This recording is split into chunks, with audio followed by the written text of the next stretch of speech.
Hello, veterinary friends. Welcome to the Veterinary Life Coach Podcast. Today, I have a very special return guest for you.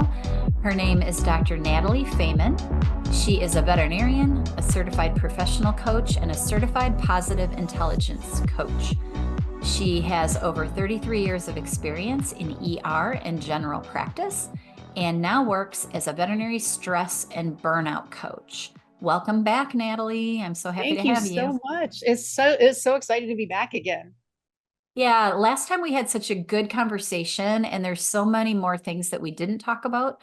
So we thought we'd get together and try to talk about some of the other topics. And because Natalie is a stress and burnout coach, I think that's where we're going to start today, is talking about all things stress and burnout and how to know if you're stressed or if you're burned out, right? Absolutely. Okay, so teach us. Tell me how you, first of all, let's talk about how do you know if you're burned out? There is actually a lot that goes into that. There's not one thing. So it's kind of like a constellation of clinical signs, starting with really a lot of times the first thing people notice is just this pervasive sense of fatigue. And it's not just physical, it's also mental fatigue and emotional fatigue. And no matter how much you try to rest, no matter how much you sleep, it's just never quite enough.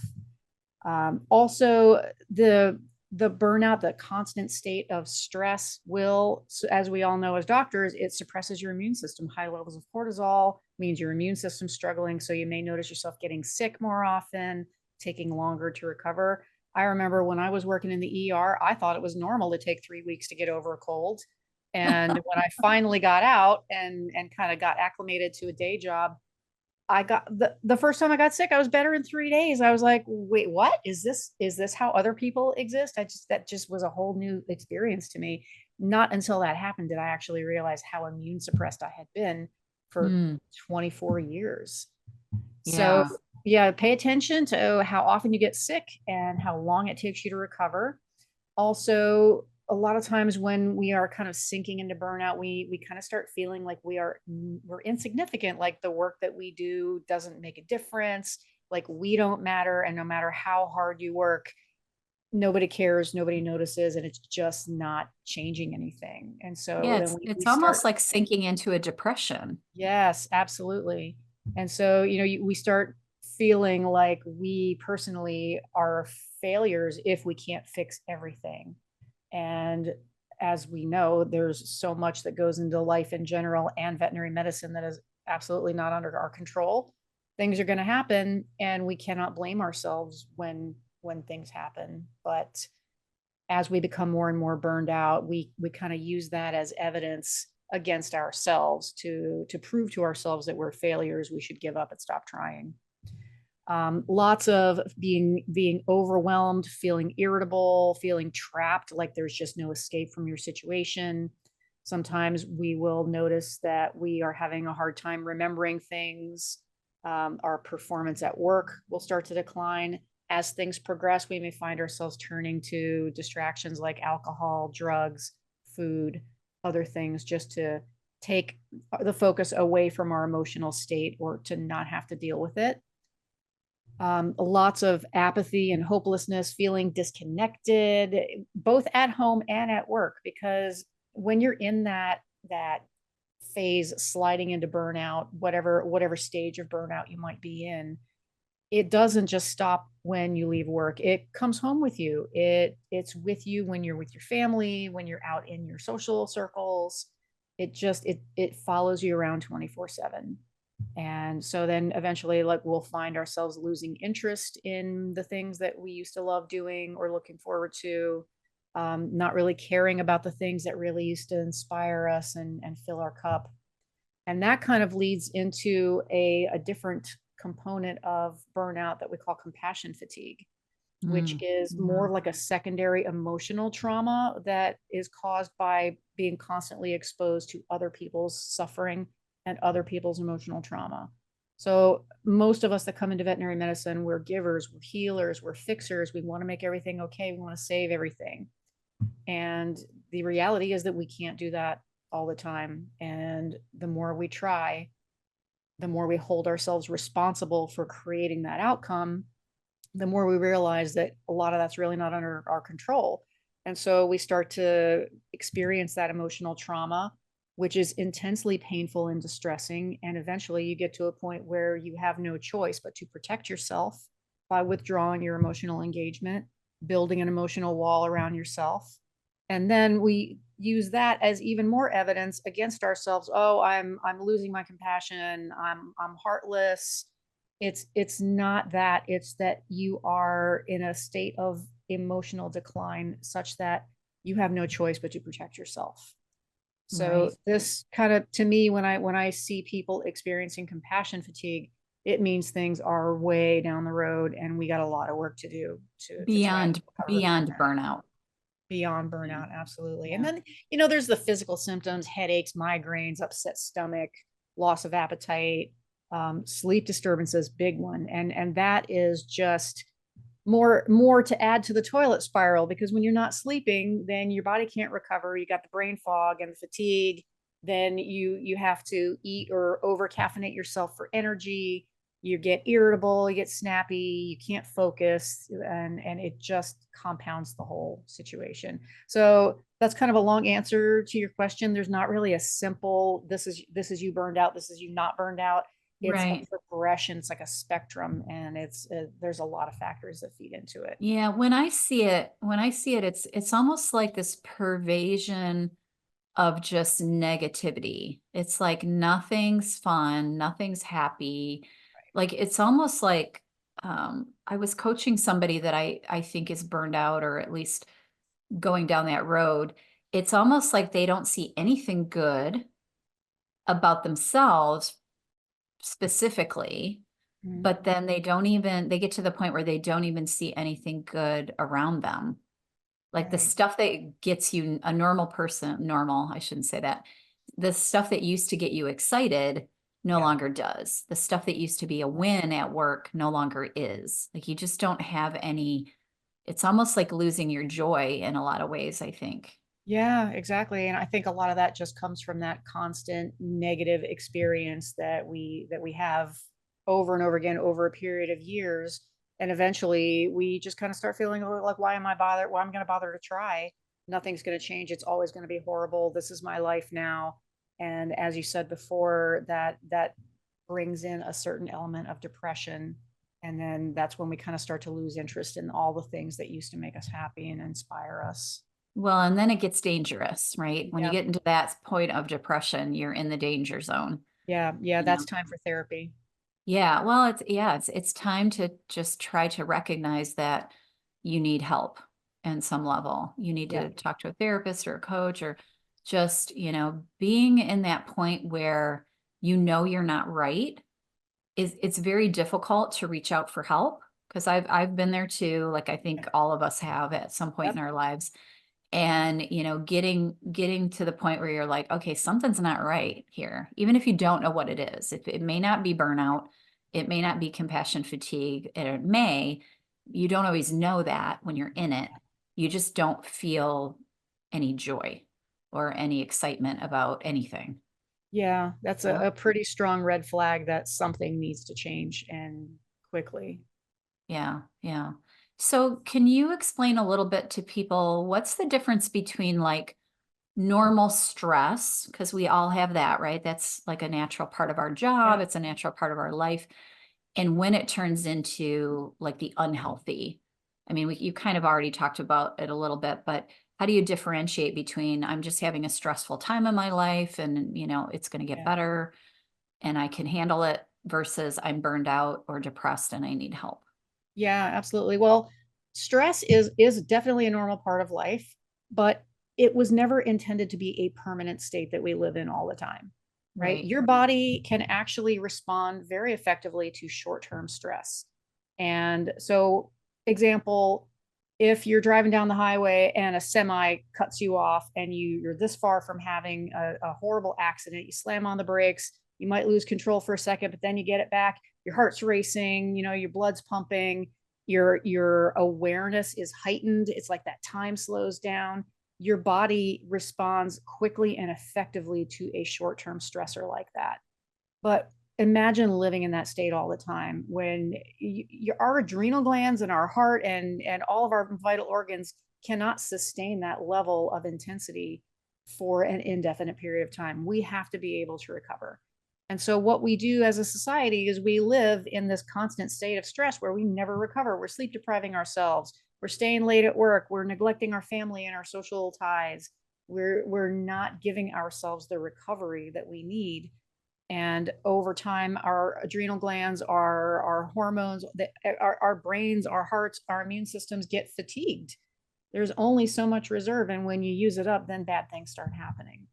So to differentiate between, is this just a normal period of stress in my life versus do I need an intervention of some sort, is, am I still able to function on a daily basis? Am I able to meet the demands of my environment and the demands of taking care of myself and the people around me?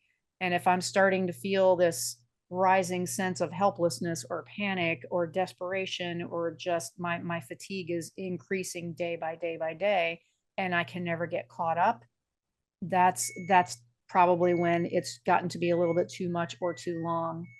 And to some extent, some of that's not really under our control. If your spouse passes away, your child has a terminal illness and you're in the hospital, I mean, horrible things like that happen. And it would be completely normal for you to be stressed for a long period of time. But when you notice that you're losing the capacity to exist in that state, and things are getting harder and harder day by day, it's time for some support. Yeah. Yeah. I love that. It's so important, you guys. Anybody that's listening, if you're feeling this way at all, I'm just begging you to get help, because it's scary what's happening in our profession. And, Yeah. I think some people know my story, that I lost my nephew to suicide. And I just don't want to see any family go through that. It's horrible to watch, the mother of someone, some beautiful person, have to grieve that loss, So that's why this is such an important topic to talk about. So, Natalie, tell me, if you're in that place and you're like, I think I might be getting burned out, or even going into compassion fatigue. How do we address that? What do we do first? Kind of, I know we said reach out for help, but what does that look like? Yeah. Well, number one, I mean, the worst thing that we can do is to hold on to this narrative that I shouldn't ask anyone for help. I don't want to be a burden. I don't want to look like I can't handle it. And so we think we have this idea that we have to be these invulnerable superheroes who don't need anything from anyone. And you cannot get through life without asking for help. Right. At one point, Everyone, like everybody everyone, needs even the everyone people needs that help. you see out there that you admire. Like, I used to have other veterinarians that I was like, oh, if I could just be like her when I grow up. They're messing, with their mind too. They don't have it all under control. Mm, But we have this idea that they do, and that we right. should. Yeah, because you only see the highlight reel. You don't see them what's going on really behind the scenes in their lives. Right. Yeah. Yeah. So So, sorry I interrupted oh you. no, not at all. But I mean, to start to answer your question again, not a simple answer, but because burnout is caused by different things for different people, I think it's really important to try to narrow in on what it is that is the biggest factor for you. So is it the long work hours and working at one point in the ER? I think my worst week I worked 92 hours. Wow. Is it that intense, fast-paced, high caseload, that performance pressure? You have double booked 15-minute appointments, no lunch break, all the things that we do to ourselves, staying late at work. Is it the unpleasantness of your work environment? Is there a bully that's riding you at work? Is your boss a jerk? Is there someone at work that's making your life miserable? Is it financial stress? Is it this crushing sense of debt that so many of us have to carry around with us and feeling like I'm never going to get out from underneath this?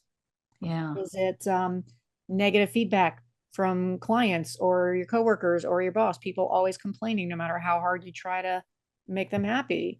Is it the emotional drain of going through a really difficult euthanasia, having moral conflicts with some decisions that clients may be making, treating their pets? Is it a lack of autonomy? You feel powerless, like you have no control over your work situation, like you're being disregarded or ignored, you're micromanaged, you feel like you're being judged. So identifying what the most relevant factors are for you that's leading to you feeling that heavy sense of stress or burnout. That's going to give you a lot of really targeted direction as far as like what you can do to make the biggest impact right up front. So the exercise to try to identify that would look like what? Like I kind of have an idea what I would ask people to do, but what would you to try to identify what your issue is? Because sometimes you just don't know, right? You're just like, Right. oh, I just feel like crap, but I have no idea why. Yeah. Like, how do you recommend people start trying to figure that out? Like, That's what's a the good what's the point because real problem? when we're stressed out, we usually exist in a state of tunnel vision and we really don't have a lot of awareness of what's really affecting us peripherally. But I Right. usually start by asking people if I could wave my magic wand and change one thing in your life right now Love that that. would make everything better. What is the first thing that you would want to change? And without overthinking it and trying to second guess it and talk yourself out of it, usually the first thing that pops into your mind is going to be the right one. Yeah, that's a excellent way to go about it. I love that. One thing that you would change if you could. Mhm. I love that. Yeah, otherwise Okay. we'll sit here and spin out on, well, it's this and this and It's this and these everything. 25 Well, other that's things. the thing I hear is like, it's everything. My whole life. It just Yep. sucks. And Yep. then when I say, well, tell me about your family, tell me about, and then people start to say, oh, well, I have these really nice kids and my husband's great. And like they really do have good things. They just can't Yeah. see it in the moment. Like they're just stuck in that negativity, right? Yeah. Yeah. And you know, when you say, well, it's everything, well, you can't change everything. That feels overwhelming and that's pretty much Right. impossible. So let's Right. narrow everything down to what is the first thing that is going to do Yeah. you the most good if we start working on that right now. Right, right. And it really does work. I mean, you can change your mindset and kind of put up with anything, but there are some things that are toxic to you that just don't, they don't need to be. And sometimes we feel stuck in a job because we're afraid we can't get another one, or we fear that it could be worse at the next job. And so we just Right. kind of stay in these really unhealthy situations, which, I I would don't know offer. anything about that. Yeah, I mean, I did at my first job for Yep. 3 years. I put up with this one boss in particular that just didn't have the same morals that I had. Like he Hmm. would do things that I thought were horrendous. And, not like he was, well, I shouldn't even say that, but just things that I didn't agree with.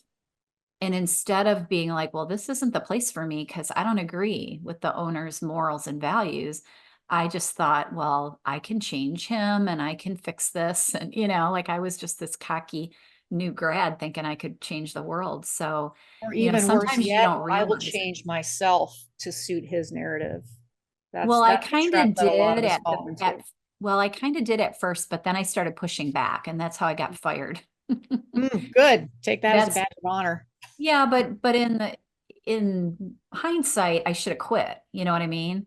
But Mhm. I was feeling like I had to stay. Like there was something Yeah. in that, that fear of change, I guess, or whatever. So I use that example a lot because getting fired was really the best thing that ever happened in my life, even though at the Yeah. time it felt horrible. At the time, it feels like a tragedy, but looking back, I've had some experiences just like that myself. And looking back, I was like, wow, not only do I wish that had happened sooner, I wish that I had taken the initiative to make that decision for myself. Absolutely. Yep. I know that's absolutely true. So, is there more to say about the steps to addressing your burnout? Oh, absolutely. Yeah, Yeah, I want you to keep I have going. a list. Okay, good. Well, I keep interrupting, so No, no, you're not interrupting. I'm This pulling is a you off the topic, conversation. but that's kind of how my brain works. It likes to jump around. Of course. Well, so when we think about like techniques that we can use to try and introduce a little bit more balance and to try and temper the stress and the burnout before it gets too far down the road. Number one is, we really neglect our self-care to an unacceptable level. So self-care has to be non-negotiable. So what I tell people is you really need to train yourself to take just a 2-minute mental health break every few hours, no matter how busy you are. And I was talking to somebody about this yesterday, and her look of horror on her face when I told her that she needed to take 3 1-minute breaks during the course of her workday. It was like I was telling her that she was going to have to just strip naked and run around her clinic. Well, and isn't that absurd? It's like 3 minutes. Yes, but people will wait for you. If you really are this important that you think that you have to be in 5 places at once all the time, people are going to wait for you, no Right. matter And they how might busy. complain, but if they want to leave, they can leave, right? That's right. Yeah, absolutely. So I always encourage people to develop some kind of a mental fitness practice, because we pay a lot of attention to our physical fitness, our diet. We go to the gym, we take walks, we try to stay physically active, but we don't do that for our brains. And Right. our brains need the same kind of care and stimulation. So a lot of times people don't realize that the biggest excuse that you get is, well, I don't have time. Well, you can't afford to not have time, because you're burning your brain in the red zone, and you figure, oh, I'll just take care of myself when I get home at night, and then you're too exhausted, and then Mm. so you turn to food, alcohol, TV, losing yourself in a Netflix binge, and then you just pass out, and then you do it again the next day. That's not Right. recovery, No. right? So even 10 seconds of just interrupting your default stress patterns that you live in all day. What I teach people is building like a neurologic association between a simple physical movement. Like I'll teach people just to rub two fingertips together very gently and pay attention to those physical sensations.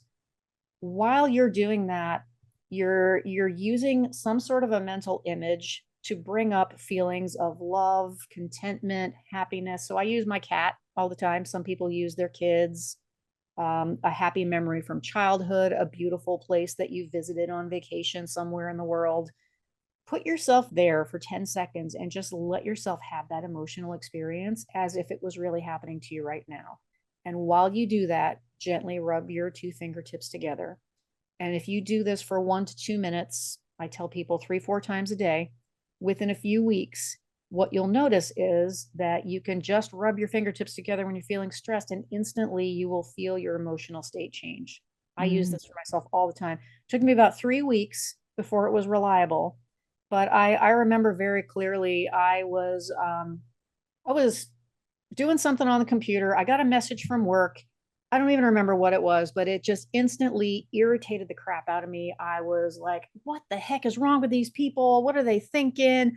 And, blood pressure comes up, heart rate comes up, and I'm just like stomping around, grumbling. And I didn't even think about it. I just started rubbing my fingertips together. It took 10 seconds. I felt this wave of calm just kind of sweep over my whole body.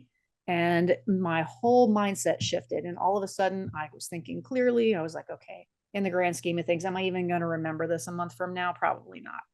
So it just eliminated all of that stomping around and being aggravated and taking 30 minutes or an hour, however long to recover. And it put me back into a state where I could actually be productive and functional and just kind of let it go. It's not necessary to spend that amount of time being aggravated about something that in the grand scheme really doesn't matter. So Right. that's a physical exercise that I can teach people to do I with love that. just a very little bit of practice. Makes a Yeah. huge difference. Well, and it's something, if you're doing something this simple, you can do it at work and nobody would even know. Exactly. It's not like you're Exactly. tapping. Like I've been Right. through tapping with some of the Yeah. coaches, and that looks a little weird if you're doing that at the hospital. Yeah. But if you can do something like that, or your wrist or something that Mhm. people can't really, it's not super obvious that you're doing Yeah. it, but you know Right. what you're doing and it kind Yeah. of Or even just regulates doing your the brain. box breathing. You take a deep breath and you're directly stimulating your vagus nerve, which is going to calm you down, drop your heart rate, drop your blood pressure, and nobody knows what you're doing. Just like you Right, said. right. So, self care, the more frequently you interrupt your default stress pattern, the more effectively you're going to be able to manage your stress and the less you're going to have to recover from at the end of the day. Don't let it build up to the point where it's this giant emotional or psychological load that you have to drag home with you and then unravel, or, God forbid, inflict on your family because you're just so on edge all day. Next thing I tell people is sleep is non negotiable. the first, maybe speaking just for myself, the first thing I sacrifice when I'm feeling stressed because I got to get something done or somebody else needs something, I just sacrifice my sleep. Yeah. And it is so counterproductive. Sure, it gets you through the short-term crisis, but think about what you're doing to yourself long-term. You're elevating your cortisol because sleep deprivation is physiologic stress. So higher cortisol, that's going to mess with your memory and your ability to focus. So then we get the brain fog. It's going to make you irritable. It's going to make you hungry. And so we end up gaining weight because we have to eat for energy all the time. It contributes to immune suppression. And over a long enough period of time, you're going to elevate your risk of some kind of a major health crisis like high blood pressure, stroke, heart attack, cancer. Not worth it. Sleep No, is not worth it. absolutely fundamental to your body and your brain being able to function. Same thing with food. If you are giving, if your food is your fuel, your brain and your body run on it. So stop giving your body low octane junk is what I tell people, because if you're existing on whatever you can eat out of a box or in a drive-through, it's like you have a high-end sports car and you're putting junk fuel into it, and it's going to gum up the engine, and eventually you're going to have an engine seizure. Food is probably food and sleep, the number one and number two things that you can do to give your body what it needs to be able to respond effectively to the demands that you're putting it through on a daily basis. Yeah, Um, if you're one of those people too that has trouble sleeping, because I think a lot of times what happens is because we don't leave the stress at work or we don't deal with it in a proper way, then as soon as you lay down, your brain starts spinning. I know that's mm-hmm. when I had little kids and I was running a hospital and I would lay down to sleep and then it would be like woo, all the problems of the day I'm trying to solve and then I can't fall asleep and then I'm getting mad because I can't fall asleep. Yep. So I think one of the best inventions right now are all these apps where you can have like meditation and people talking to you or playing music, because when my mind starts to crank up, it's almost like I have to distract it from all those thoughts Mm-hmm. to get it to calm down again and not actually looking at your phone, but actually just listening to something sometimes Right. helps. Right. Yeah. And the white noise generators, like I Yes. love thunderstorms, just falling asleep to a Oh, good yeah. thunderstorm or like the sound of a crackling campfire. Yeah. So there's any number of phone apps that have literally hundreds of different sounds, including some that have specific frequencies that can generate a calm state in your mental function and help you fall asleep.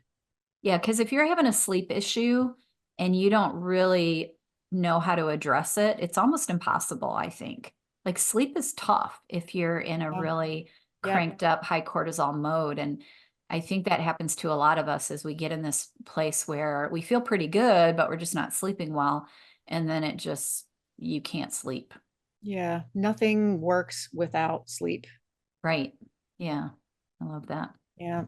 The other thing I tell people is to get reacquainted with having fun. And because sleep alone is not enough Speaking to my rejuvenate your language. brain.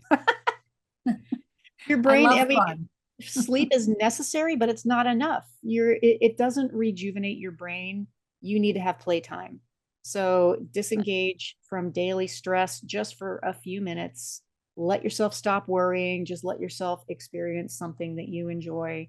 And that's going to help your brain recover and it will help you to become more resilient and resistant to stress. Yeah. Um, I also I really I need to remind people to just revisit every day if you have to the reason that you feel like you were put on this planet. What is your higher purpose? Right. And we talked before about like becoming disconnected from the things that really used to fulfill us and maybe the thing that inspired us to go into vet med in the first place. It's easy to lose touch with that when you get sucked into all the daily drama and the tornadoes of chaos that we live in all the time. But don't forget to remind yourself how you do make a difference every day, even in small ways, even if it feels like nobody appreciates you. What was the reason that you decided that you wanted to go into vet med in the first place? And hold on to that, because our brains are pre-programmed for something called negativity bias. We pay so much more attention to the bad things and the negative interactions and all the unfair things and the obstacles and the setbacks. That's what our brains are keyed into. So Mhm. easy to forget that, oh, somebody did give me a compliment today, or somebody did do something nice for me today, or hey, I hit all the green lights on the way to work and I got here on time when I thought I was going to be late, or my Yeah. dog was happy to see me, or it's a great day outside. It's so important just to really connect with your purpose and the reason that you feel like you were put on this planet. Otherwise, why do we even get up and go to work at all? Right? Well, and I would like to add to that is when it feels like all the clients are complaining, because sometimes it does, right? Like even if Mhm. just one or two complain in a day and you've seen 20, it still feels like everybody's complaining and you're not doing a good job. Most of those people that left there happy that didn't complain are very happy with you. They love you. They think you're great. They're coming back.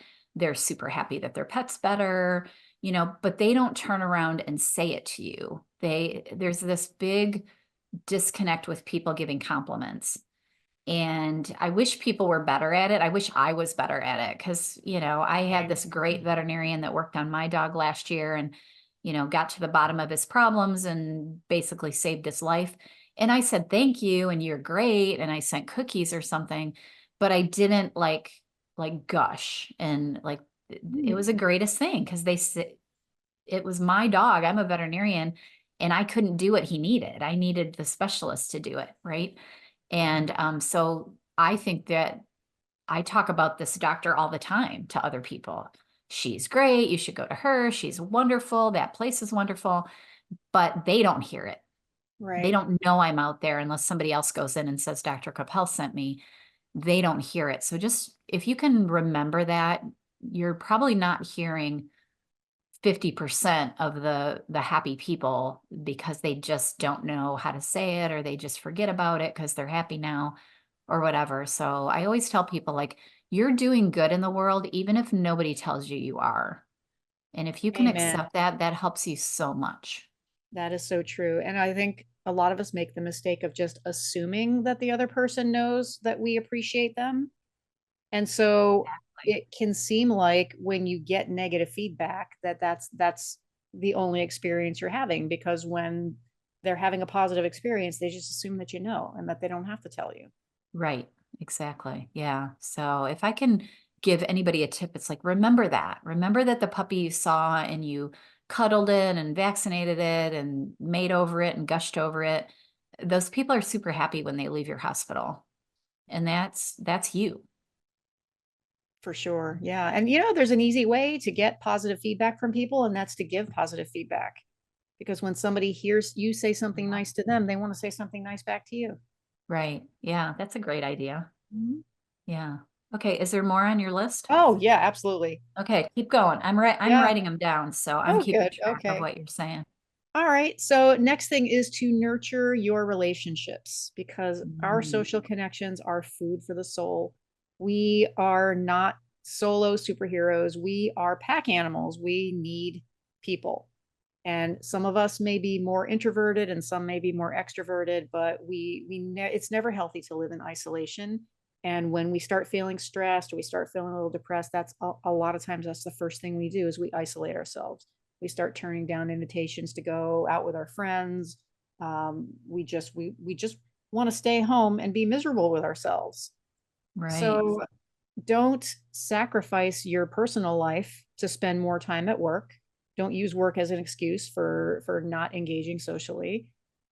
If people aren't, this is what happened to me after living in what I call the black hole of eat, sleep, work for 24 years. People forgot about who I was. My friends quit calling me because the answer was always no when they wanted me to go somewhere. My family just always assumed I was working, so they never really reached out to me. And then I start telling myself a story about how they're forgetting about me. They don't care about me. Nobody talks to me anymore. It's not that. They've just given up because they've heard no so many times. So if you're feeling alone, you're feeling like the world's kind of moving on without you, reach out, be the one who reaches out to ask other people, hey, for example, there's an orchid festival at the local museum in my area. Do you want to come with me? Be the one who creates the connections and let people come and join you. if you're feeling like you've been left behind or that your friends are forgetting who you are. Yeah. But ideally, never let yourself get to that situation, because people can only hear, no, I'm busy, so many times before they stop trying. And they just Right. assume that when you have time, that you'll let them know. And then we never do.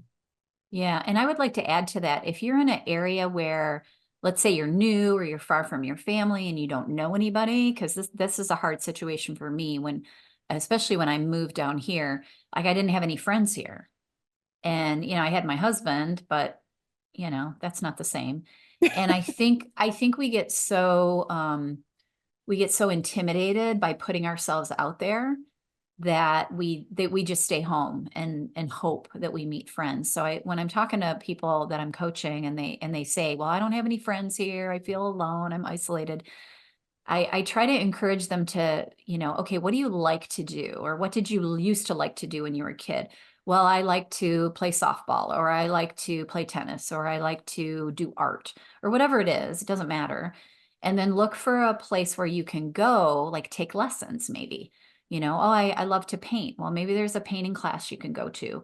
Or maybe there's, I used to tap, well, I still do tap dance a little bit, but tap. I met one of Cool. my very best friends at tap. I took a class and I didn't know anybody, and we stood next to each other and we've been friends, for 20 years now. Mhm. So just to like putting yourself in that uncomfortable spot of taking a class or going somewhere that, is just, it doesn't have to be about vet med. It can just be about anything. Yeah. Um, and overcoming that uncomfortable feeling of not knowing anyone, a lot of times you'll meet people. And if you go and it's just a painting class and you don't really meet anybody that you like, then you try something else until you Exactly. find a friend or two, or you find a group that speaks to you. Because Yeah. if you're willing to put yourself in that uncomfortable position of going somewhere when you don't know what's going to happen and it's a little Mhm. scary, you can oftentimes start relationships if you feel like you don't have any current ones. Very true. And Meetup is great for that. You just find something that you're interested in and go join a group of people that are already interested in doing it. Oh, And of course, there's an app for that, right? of course, yeah. And what I have found, like, so many cool things to do that it never would have occurred to me to try before, is Groupon. I Yeah. was just browsing around Groupon one day, and there's a coupon for a discounted, what do they call it? A trapeze lesson, Oh, circus that would be so trapeze. fun. Did you do So I was that? like, I would love to try that. So Yeah, I had the time of my life. And that would be something awesome. interesting like that. I mean, people are going to perk up their ears. They're like, you're going to do what? Can I go with you? So that's a great way to kind of maybe start forming a group of people that are just interested in hanging out together and experiencing new Yeah, things. so don't accept the fact that you don't know anyone or you don't have any relationships. It's not true. There's people out there that need you as much as you need them. That's right. And you're never going to meet them if you stay in your comfort zone and don't leave your house. Exactly. Yeah, absolutely. Okay. Is there more? Yes. And I keep probably saying that. the there's always more. I love it though. That's good. This is all good stuff. Thank you. The thing that I think a lot of us really struggle with is when you leave work, when your body leaves work, your brain needs to leave work too, right? Hmm. We have so much trouble just kind of leaving the workday at the door when we go home. And so we spend the whole rest of the evening just ruminating over the things that happened that day, and could I have done something different? What's going to happen tomorrow? And how am I going to be ready? And what if this and what if that?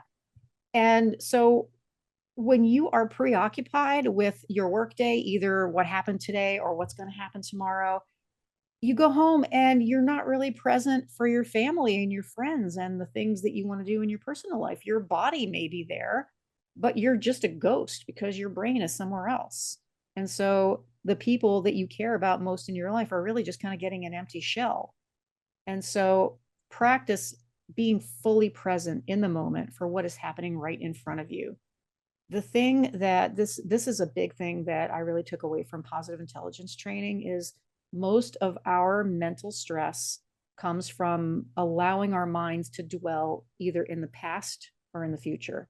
So when your brain Absolutely. is in the past, you're ruminating, you're replaying negative experiences, you're judging yourself and second guessing what you should have done, what you shouldn't have done. When your brain is stuck in the future, you're worrying, you're planning, you're what ifing, and you're just, trying to make sure that you're ready for whatever you think is going to happen. If you can bring your mind into the present moment, you can eliminate 80% of the mental stress that hangs over you when you come home from work that day. Yeah. Well, and there's actual physical things you can do. If you're having trouble leaving work at work, you can like physically sit down for a couple minutes before you leave and just write down all the worries of the day and leave them on your desk or put them in a box or hang them in a bag on the hook or something physically. And I really liked something that Jessica Moore Jones told me once. She said, if clients are giving you their negative emotion, they're yelling at you, they're complaining, they're basically offering you, they want you to take their negative emotion. You don't have to take it. Mm-hmm. You can set it on the exam table and leave it there. And I loved that visual because I'm like, yeah, I don't have to take it. It's theirs. They get to own it. They can yell at me as much as they want, but I don't have to absorb that negativity. I don't have to absorb all the comments that they made that I wasn't a good vet or I made a mistake or my staff Right. was mean to them or whatever the negativity was. And so I think if you're one of those people that needs some sort of physical reminder to leave stuff at work, you could try some of those things, like put it in a For box, sure. For leave it on the sure. desk, write it down, whatever, and let it go. Another really effective way to practice present moment awareness is to give yourself some sort of a really intense physical experience that demands all of your focus and all of your concentration. Oh, yeah, that's So good. what I have done for ever since I was 14 years old, I've been a martial arts student. And so there's days when I go straight from work to the dojo and I'm bringing all the drama from the workday with me and I'm ruminating over what some snarky client said, or maybe a technician sent the wrong medications home and I feel like it made me look bad. And so I'm bringing all this drama in the door with me. And then I get on the mat and people start swinging knives and sticks at my face. And I cannot think about any of that stuff. All I can think about is what's going on right here. I So love I that. have a good solid 2 hours. I have no choice but to pay attention to what's going on in the present moment, or bad things are going to happen physically. Yeah, And the thing I notice is when I get to class, I am almost always convinced that I'm too tired. I don't want to be here. I just want to go home. I just want to sink into a pint of ice cream or whatever. But when I leave 2 hours later, I'm energized. I feel great. And I can't remember what I was stressed out about when I got there. right. Yeah, that's amazing. Martial arts, I've never tried that. That sounds fun. Yeah, but it doesn't have to be anything like that. I mean, you could go Really to a anything. painting class or just a Yeah, draw, something that just requires your full concentration so right. that you cannot be thinking about what happened at work that day.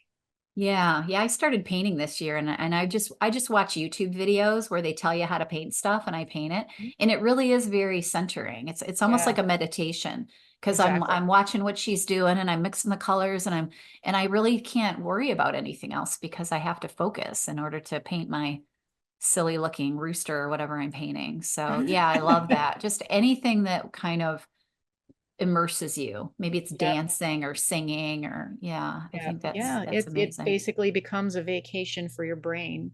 And Mhm. as much as we may tell ourselves, "Oh, I don't have time, I don't have the energy," when you start doing something specifically to give your brain a break, and then you start to realize how much better you feel because you've been doing it, then you start looking for excuses to do more of it. You start Right, looking for ways to bring more of that into your life. right, right. And you probably sleep better. And if you can Yeah, give up all that rumination, then you're going to be able to sleep. You're going to be able to be more present for your kids, for like sure. all the things, right? Yeah, Absolutely. yeah. And you'll pick up the energy. Even if you're tired, you'll be like, oh, once I go to dance class or Zumba or whatever, then I'll feel Mhm. better, right? I love that. Yeah, anything physical is very therapeutic. Yeah. Yeah, because you can't really be worrying when somebody's trying to punch you in the face, I guess. That has been my experience. I love it. All right, what else? Do we have more?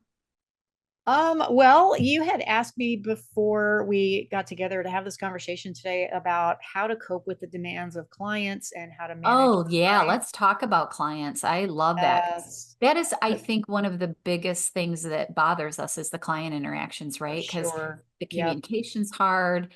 You have to adjust for every personality. They're all different. They all have their own concerns. It is a Mhm. struggle. It's fun if you're good at it and you can get good at it. It's something you can learn. But yeah, let's talk about how you Yeah. cope with the demanding clients or the mean Yeah. clients or all of that. I Let's talk I about think that. that's a major source of stress for so many of us because veterinary medicine in general, I think attracts a lot of people pleasers. We want to make people happy Yes. And and it we make attracts it a lot our of crazy job. people. That's what I thought you were going to say. It, What's it that? attracts a lot of crazy people Oh, with that too. the clients, because they are a little different, some of them, especially like I dealt with bird people a lot, and some of them are special. Well, I think you kind of have a certain kind of crazy that the people who are working in the veterinary field bring with them as well. But Yes, that's my absolutely. kind of crazy, so I like Yeah, hanging we're out all with those crazy a people. little bit, right? Yeah. Yes. Yeah. So coping with difficult clients or demanding clients, the number one thing is really like stop trying to please everybody because it's just not possible. No Right. matter how much you give, no matter how good of a job you do, if people are going to be unhappy, if they're going to complain, they're going to complain. And it really has nothing to do with you. There's Right. no amount you could dump into that hole to fill it up and make it okay. Right. So people are complaining it's taking too long, let them wait. Just let them wait. If you are important enough, if they want care for their pet, they're going to wait because when you're worried about getting to the next room, you're not really fully paying attention to what you're doing in this room. And personally speaking, I know that that has caused me to forget so many things that what became a disservice to the patient that I was dealing with because I was so Right. focused on getting to the next one. Right. So be fully present for where you are, let people wait. You're not playing video games in the back, you're not being unreasonable, and the situation is what it is. Um, let people manage their own emotions without your help. This is a big thing with people pleasers. We want to make everybody happy, we want to make everything okay. And that is really not it's not under our control. So other people, they get to be disappointed, they get to be unhappy, they even get to be angry, and you are not responsible for how they feel. You are only responsible for yourself and how you show up in that situation. If you're doing your best in the circumstances that you're in, then that is good enough. And if other people are not happy with that, that is their issue to deal with. So much of our stress comes from trying to manage things that are not under our control.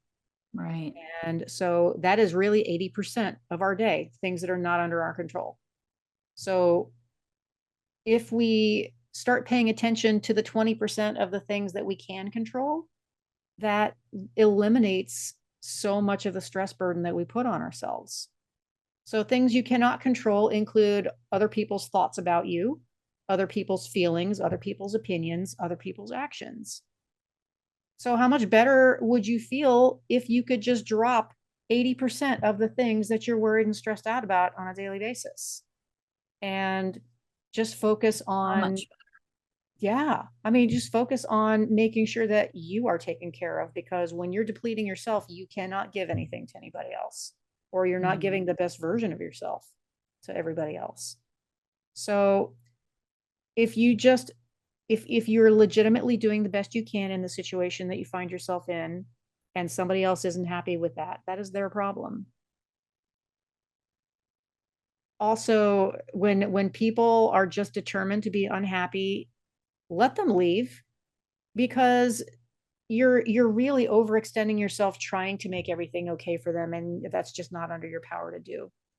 So, what would your life be like if all of your difficult, demanding, complaining clients just suddenly went away?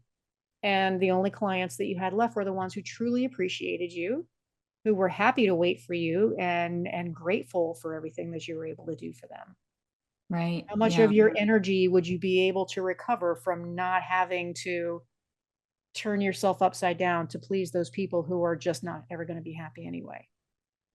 Yeah, I was taught, well, I don't know who came up with this, but as a people pleaser, which most of us are, right? And I truly am.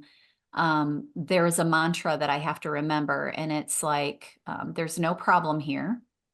It's not up to me to fix it. I don't have to do anything. And just like keep saying that to myself. It's not mine to fix.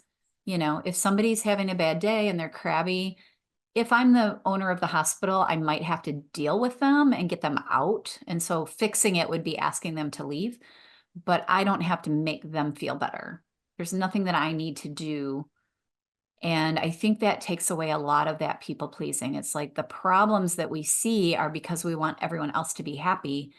And it just, you can't do that. That's so true. And a lot of times when somebody's complaining or trying to blame you for something, it has nothing to do with you. This is how they have discovered that is the easiest way for them to get through life and get people to give them what they want. And you're Right. not the only person that they're treating that way. This is Yeah. their survival scheme. This is how they get people to give them things. And it sounds like they're blaming you, but this is just a tactic to manipulate you. Right. Or a lot of times they're under so much stress of their own that they're just trying to, like Jessica said, give it to you because they're having so many issues and they don't know how to deal with it. And so Right. they just get angry and try to blame others. So it's That's kind of such a like good that point. toddler mentality. Yeah, that's such a good point because people, unfortunately, we don't teach our kids and we're not taught in school how to regulate our emotions and our thoughts. Right. And so anything that makes us happy immediately has to be somebody else's fault. And you may just be the person standing in front of me when I have a moment like that. And it really it's not about us. So whenever somebody comes at me with that kind of attitude, the first thing I ask myself is this some sort of a manipulation tactic, or what is it that they might be afraid of that this is how they're reacting to it? Right, right. Because I talk about this a lot is most of our clients are in some state of grief, not just the euthanasias, but if you have a sick pet, you're grieving. You're grieving the pet being sick, the potential loss of your pet, the money that you're going to lose. Yeah. You know, some people are just grieving the money that they had to take off Yeah. work. They're late for another appointment. Like they have some sort of emotional thing that they're dealing with. It doesn't have anything to do with us. Exactly. And when people are afraid of losing their pet, afraid of spending the money, afraid of the stress this is going to put on their family, fear brings out the worst in people. Yes. And we respond to fear in different ways, but a lot of people will respond by lashing out or trying to control the situation, trying to completely disengage and avoid the situation. There's any number of different ways that people kind of respond to that, but none of it has anything to do with us. That is them, that is their personality, that is how they respond to stress and fear. Yeah. So just having a little bit of empathy for understanding that this isn't really directed at me, I'm not really causing this, that can really help to take down my stress level. Right. Right. Knowing it's not about you, it's about Right. them. Yeah. Okay. So don't people please. Let them wait. Take care of yourself first, right? Let them Yeah, manage first. their own emotions. What about, I don't want to pull you off your train of thought, but what about the conflict averse? Because a lot of us are conflict averse, right? I hear that all the Right. time.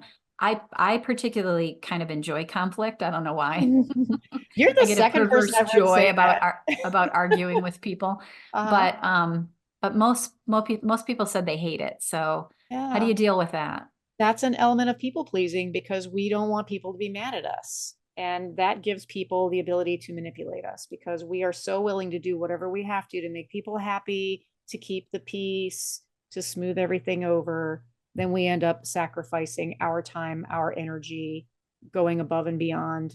And that is conflict is number one, be be aware of whether or not this is actually being directed at you, if they're just venting at the situation. Sometimes people, they're not actually trying to have a conflict with you, they just want to be heard and they just want to talk. And Right. so I just, I let them talk.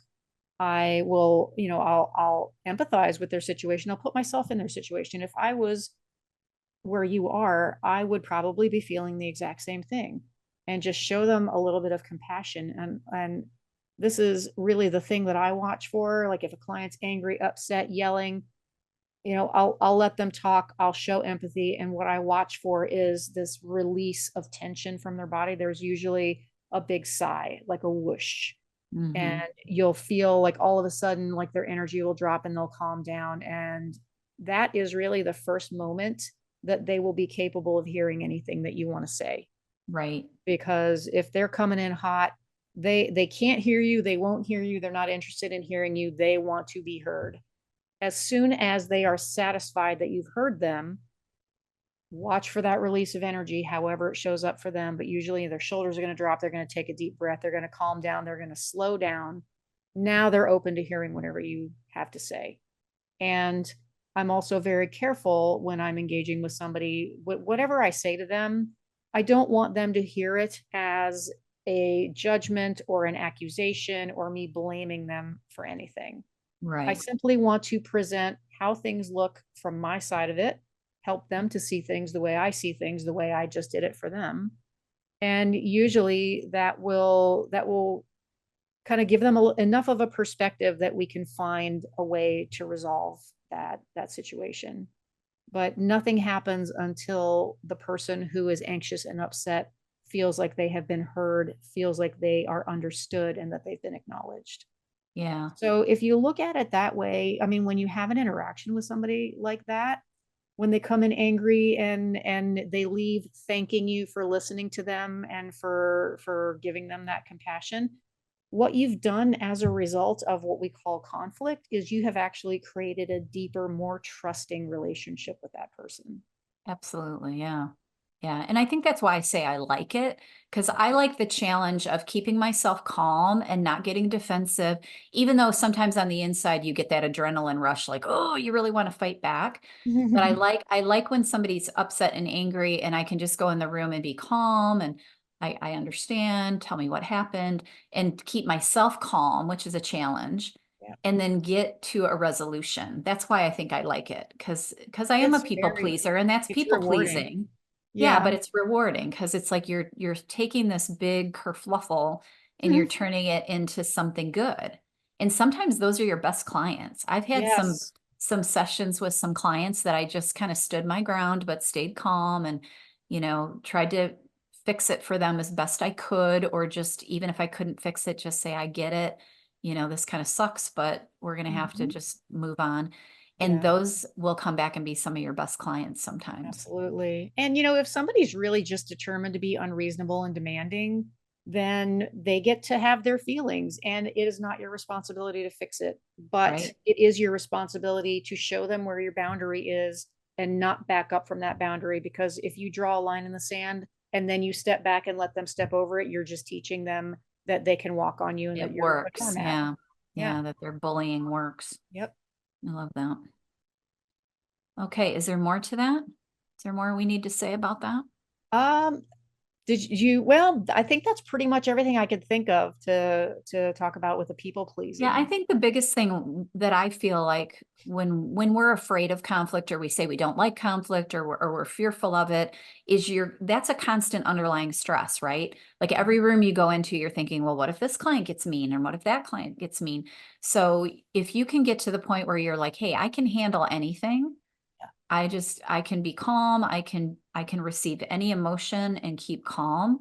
You're going to solve a lot of that stress and burnout that we deal with in in practice every day, because part of the problem with the stress is the what if this client gets mad, what if Mhm. it doesn't go well with this pet, what if I don't know the answer, what if I have to send them to a specialist, what if they don't have the money, like that pre-thinking that you talked about earlier.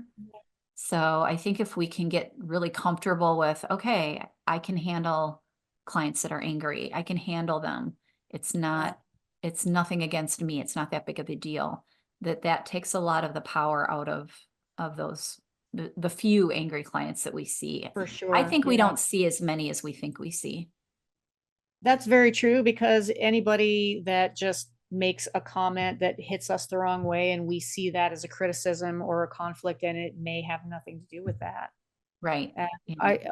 I noticed like in hindsight, like looking at how I showed up, 10, 15 years ago, I used to be so focused and so worried on looking like I had everything together, looking like I knew what I was talking about. And I was so worried about what the client was thinking about me as I was in the Right. room talking with them, Right. that my anxiety level was just about to blow my eyeballs out. And Yes. when I started learning to shift my focus to making sure that I was addressing what the client needed, not worried about how I look, but partnering with the client, making sure that they know that we're both pulling in the same direction. We're both on the same team. We both Right. want the same thing.